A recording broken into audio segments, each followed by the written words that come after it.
Israel demand a king. When Samuel was old, he made his sons to be rulers over Israel. His firstborn son was Joel, and his second son was called Abijah, and they were judges. His sons didn't live like Samuel did, but they wanted money and they took bribes and they were not just. So all the elders of Israel gathered together and came to Samuel to Ramah, and they said to him, "Look, you're old and your sons don't walk in your ways. Now give us a king to judge us like all the nations." But this displeased Samuel when they said, "Give us a king to judge us." Now, why do you think Samuel was upset when they said, "Give us a king"? Because God was their king. That's right, because God was their king. They're crazy. God's their king, so why do they need a new king? Well, yeah, and Jesus, because he doesn't live to God. He thinks that's foul, and where is he foul? They're thinking that's foul, but he doesn't really. That's right. So if God is our king, if God is our king and Jesus is our king, why would we need to have some human leader or some human strength? But you see, Israel were just like that. He doesn't really walk, and God is really a walker. In his teacher with some teaching his gospel, they have all these chances, and they're still not leaving God. So Samuel prayed to God, and God said to Samuel, "Listen to the people in all that they tell you. They have not rejected you, but they have rejected me, that I should not be king over them." You can almost feel how sad God was. "As they have done since the day that I brought them up out of Egypt to this day, they have left me and served other gods, and that's what they're doing to you, Samuel. Anyway, listen to their voice, but warn them very seriously and show them what the king who shall reign over them will be like." So Samuel told all God's words to the people when they asked for a king. He told them, "This is what the king who shall reign over you will do. He will take your sons and make them serve with his chariots and to be his horsemen, and they will run in front of his chariots. He will have captains over thousands and captains over 50s. He will have some of you ploughing his ground and reaping his harvest, and to make his weapons of war and equipment for his chariots. And he'll take your girls to work as perfumers, cooks and bakers.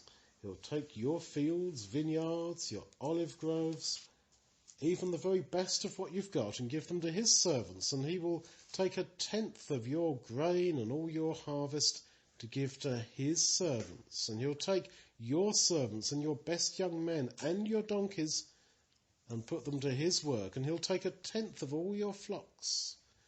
And you will cry out in that day because of your king whom you have chosen, but God won't answer you in that day."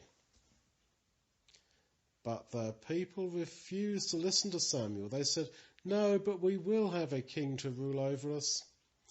So often that's what happens. When all the reasons are given to us why we shouldn't do something that's wrong, we say, "Yeah, but anyway, I want to do it." And God was saying that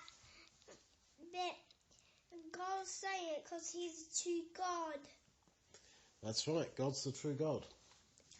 And you can see how sad he was. I mean, did you hear how he just said, "They've rejected me"? I mean, you can really feel how sad God was. So even God can be sad. Because lots of people are leaving God, and he has power and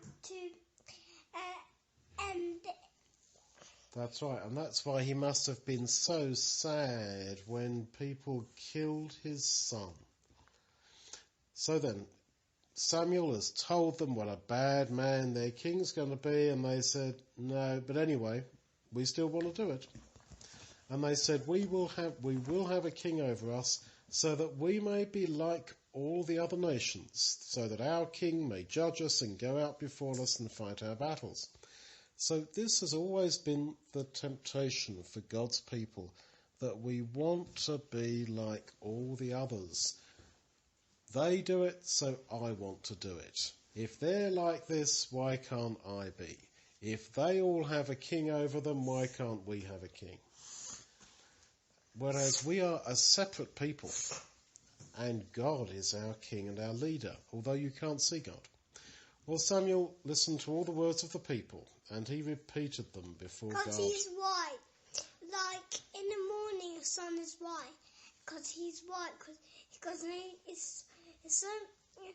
he's clean in heaven. We're not, because we touch dirty things. He's so clean. When he touches something dirt, it doesn't stick to him. That's right. God can't sin. That's right. God said to Samuel, listen to them and give them a king.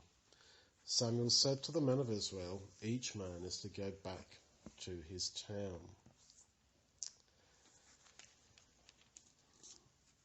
And so we're going to read on that God chose a man called Saul. And Saul began very well, but he ended up as the king that God warned them they were going to have. Eventually he had to replace him with King David. So the great lesson is, let's not be like Israel, who said, we want a king anyway. We're not going to listen to all that you're warning us about. We just want to be like the people around us. And to realise that God is our God. Although we can't see God, he really is there. And we can't see Jesus, but he's our Lord and our Master. And David is my best king besides Jesus. Because he killed 100 people.